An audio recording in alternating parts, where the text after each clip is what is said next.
С первых дней независимости нашего государства, будучи председателем Госнаба, я был в составе правительства страны. Почему я это подчеркиваю? Потому что это как раз первые годы, тот период, чтобы сравнить, каким был Ниязов в первые годы и каким он стал, которого мы знаем уже в последние его годы жизни и деятельности. В первые годы он действительно, чтобы привлечь к себе внимание, чтобы завоевать авторитет среди народа, среди членов правительства, он многое делал, которое можно было сказать, что он действительно реформатор страны и ведет страну к рыночной экономике, и страна будет развиваться именно демократическим путем. Но это длилось недолго. Это, оказывается, ему просто надо было до того момента, чтобы он укрепился у власти.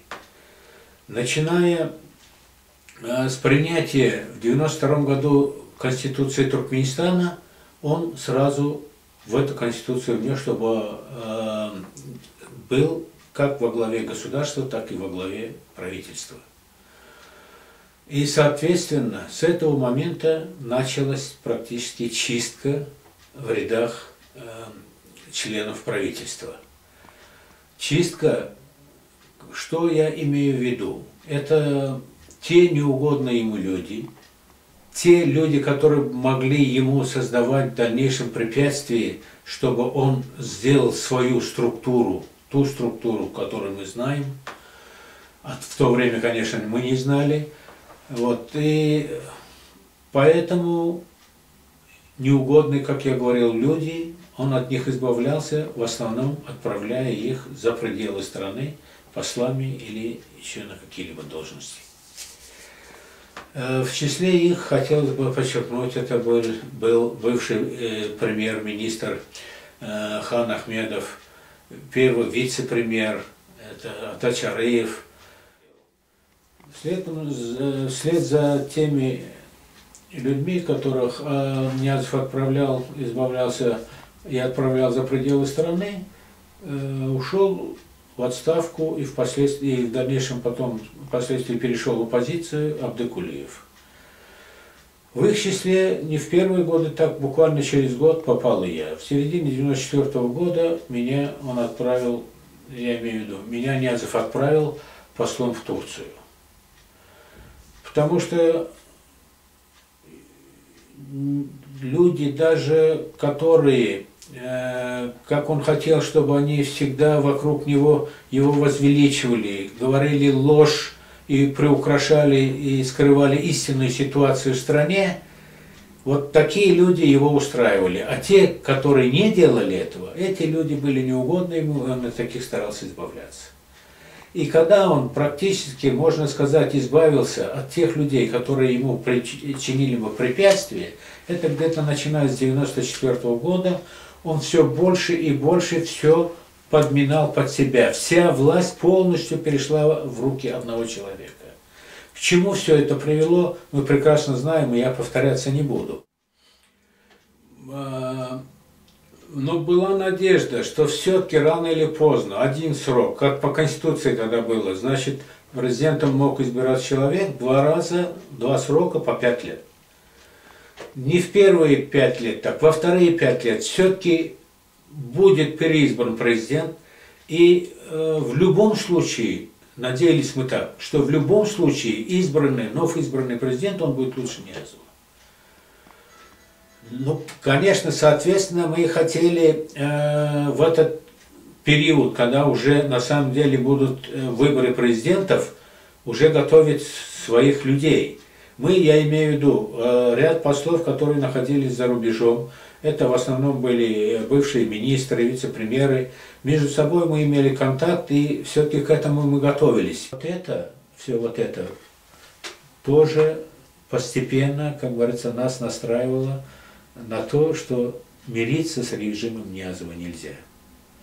И потом, мы не так часто могли приезжать на свою родину. В год, раза два, может быть.